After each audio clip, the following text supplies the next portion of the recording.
ఇక ముగిసిన dead line ఆఖరి రోజున 44 మంది మావోయిస్టుల సరెండర్. ఛత్తీస్గఢ్లో 35 మంది, గడ్చిరోడ్లో 9 మంది లొంగుబాట్ల గడువు ముగిసింది. ఇక ఎన్కౌంటర్లే అంటున్నారు ఒడిస్సా డీజీపీ. వామ్మో, ఇక లొంగుబాట్లు ఏం లేదంట. నిన్నటి వరకు లొంగుబాట్లు అయిపోయినాయంట, ఇప్పుడు ఎన్కౌంటర్లే అంట. ఓ ఇలా ఆయుధాలు చూడు, భారీ ఆయుధాలతో లొంగిపోయారుగా వీళ్ళు. దేశంలో నక్సలిజం అంతం చేయడానికి కేంద్ర హోంమంత్రి అమిత్ షా విధించిన డెడ్ లైన్ నిన్నటితో ముగిసింది. చివరి రోజున మరో 44 మంది మావోయిస్టులు లొంగిపోయారు. ఛత్తీస్గఢ్లో 35 మంది, బీజాపూర్లో 25 మంది, దంతేవాడలో 5, సుక్మాలో 2, నారాయణపూర్లో 1, కాన్కేర్లో 2. మహారాష్ట్రలోని గడ్చిరౌలీలో 9 మంది నక్సలైట్లు ఆయుధాలు వీడి జనజీవన స్రవంతిలో కలిశారు. కేంద్రం విధించిన డెడ్ లైన్ ముగిసిన నేపథ్యంలో పలు రాష్ట్రాలు మావోయిస్టుల నుంచి విముక్తి పొందినట్లు ప్రకటించుకున్నాయి. మావోయిస్టు పార్టీ పొలిట్ బ్యూరో కేంద్ర కమిటీ లేదని, 21 మందిలో ఒక్కరు మినహా వారంతా లొంగిపోయారని, లేదా అరెస్ట్ అయ్యారని, లేదా ఎన్కౌంటర్ అయ్యారని కేంద్ర మంత్రి అమిత్ షా మొన్న పార్లమెంట్లో వెల్లడించారు. దాదాపుగా దేశంలో నక్సలిజం అంతమైపోయిందని డెడ్ లైన్కి ఒకరోజు ముందు ప్రకటించారు. తమ రాష్ట్రంలో నక్సలిజం లేదని మొన్న ఆంధ్రప్రదేశ్ ప్రకటించింది. తమ రాష్ట్రం నుంచి ఉద్యమం చాలా తక్కువ సంఖ్యలో మాత్రమే ఉన్నారని తెలంగాణ వెల్లడించింది. సుమారు 12 మంది నక్సలైట్లు మిగిలారని, వారి లక్ష్యంగానే ఆపరేషన్ చేపడతామని ఒడిశా పేర్కొంది. డెడ్ లైన్తోనే నక్సలైట్ల లొంగుబాటు కార్యక్రమం ముగిసిందని, ఇక లొంగుబాట్లకు అవకాశం లేదని, ఉన్న వారిని ఎన్కౌంటర్ చేయడమే మిగిలిన లక్ష్యమని ఒడిశా ఏడీజీపీ అంటే యాంటీ నక్సల్స్ ఆపరేషన్ సంజీవ్ పాండా స్పష్టం చేశారు. చివరి రోజు 44 మంది లొంగుబాటు. కేంద్రం విధించిన డెడ్ లైన్ చివరి రోజున అంటే నిన్న ఛత్తీస్గఢ్, మహారాష్ట్రలో 44 మంది లొంగిపోయిన్లు. ఇంకా ఎవరెవరు మిగిలి ఉన్నారు, అసలు కథ ఏంది, కార్ఖాన్ ఏంది, మావోయిస్టులది ఎక్కడి దాకా వస్తుంది? అదో యుద్ధం అయిపోయింది ఇప్పుడు మావోయిస్టులది పాపం. లొంగిపోయారు. ఒక్క బీజాపూర్లోనే 25 మంది మావోయిస్టులు లొంగుబాటు పట్టారు. గంగలూరు పోలీస్ స్టేషన్లో దంతేవాడ జిల్లా ఎస్పీ గౌరవ్ రాయ్, సిఆర్పిఎఫ్ అధికారుల సమక్షంలో Gangaloor area committee, Kishtapuram area committee, Bhairamgarh area కమిటీలకు చెందిన 25 మంది ముఖ్య సభ్యులు లొంగిపోయారు.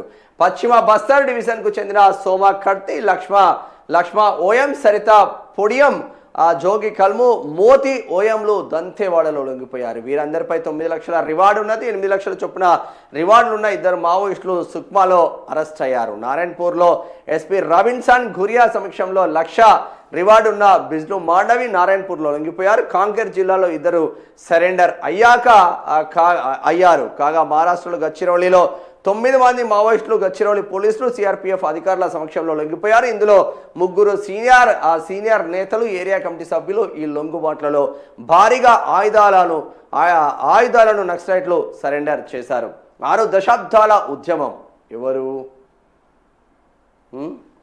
మావోయిస్టు ఉద్యమం మన దేశంలో 6 దశాబ్దాల పాటు సాగింది. తొలి నాళ్లలో విశేష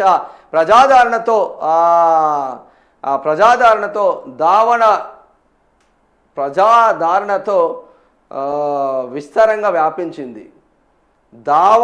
దావణంలా వ్యాపించింది. దాదాపు 12 రాష్ట్రాలకు విస్తరించిన ఉద్యమం క్రమంగా ప్రధానంగా 3-4 రాష్ట్రాలకు కుంచుకుపోయింది. పీక్ స్టేజ్లో 126 జిల్లాలో కార్యక్రమాలు సాగించిన మావోయిస్ట్ పార్టీ దండకారణ్యంలో కొన్నాళ్ళు సమాంతర ప్రభుత్వాన్ని నడిపింది. కాగా 2019లో దేశంలో మావోయిజాన్ని పూర్తిగా అంతమొందించాలని కేంద్రం ఒక నిర్ణయాన్ని తీసుకుంది. 2024లో ఛత్తీస్గఢ్లో బీజేపీ ప్రభుత్వం ఏర్పడగా ఆపరేషన్ కగార్ అనూహ్య వేగాన్ని అందుకుంది.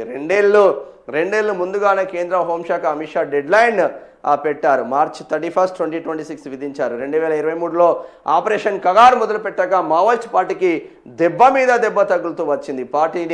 ఆ పార్టీని దాదాపు అంతమొందించే లక్ష్యంతో ఈ ఆపరేషన్ సఫలం అవ్వగా ఈ ఏడాది ఏప్రిల్ 21 నుంచి మే 11 మధ్య కర్రైగుట్టలు టార్గెట్గా చేపట్టిన ఆపరేషన్ బ్లాక్ ఫారెస్ట్లో party chief Nambala Keshava Rao encounter ఒక కొదుపు. ఆ తర్వాత ఆంధ్రప్రదేశ్లో most wanted Maoist commander Madvi Hidma ఎన్కౌంటర్తో పార్టీకి మరో గట్టి దెబ్బ తగిలింది. కగార్ ఆపరేషన్లో భాగంగా జరిగిన ఎన్కౌంటర్లో నంబాలా, చలపతి, వివేక్ గౌతమ్, గాజర్ల రవి, భాస్కర్ కట్ట, రామచంద్రారెడ్డి, కదిరి సత్యనారాయణ రెడ్డి, హిడ్మా గణేష్ ప్రయాగ్లు మరణించగా సోను, ఆషన్న, దేవ్జీ, మల్లా, రాజిరెడ్డి వంటి అగ్రనాయకత్వం లొంగిపోయింది. దీంతో మావోయిస్టు పార్టీకి నాయకత్వం దాదాపుగా లేకుండా పోయింది. దీంతో కింది స్థాయి క్యాడర్లు కూడా పెద్ద సంఖ్యలో లొంగుబాటు పట్టారు. ఆచూకీ లేని గణపతి. డెడ్ లైన్ లోపు మావోయిస్టు పార్టీ క్రియాశీలక నాయకత్వం దాదాపుగా లేకుండా పోయింది. అక్కడక్కడ కొన్ని క్యాడర్లు ఉన్న సకాలంలో స్వల్పకాలంలోనే వారంతా లొంగిపోవడమో లేదా ఎన్కౌంటర్ అవ్వడమో జరిగే పరిస్థితులు ఉన్నాయి. ఇంకా అజ్ఞాతంలో ఉన్న మావోయిస్టు పార్టీ కీలక నేతలు గణపతి, మిసిర్ బెస్రా, పస్నూరి నరహరిల చుట్టూ ఆసక్తి నెలకొంది.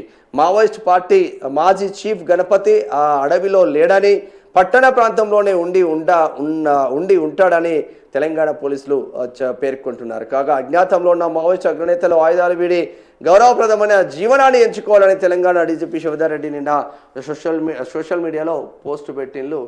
మొత్తం మీద ముగిసిన డెడ్ లైన్ ఇంకా కొంచెం మంది ఉన్నారు. ఇక వాళ్ళు లొంగిపోయేది లేదు.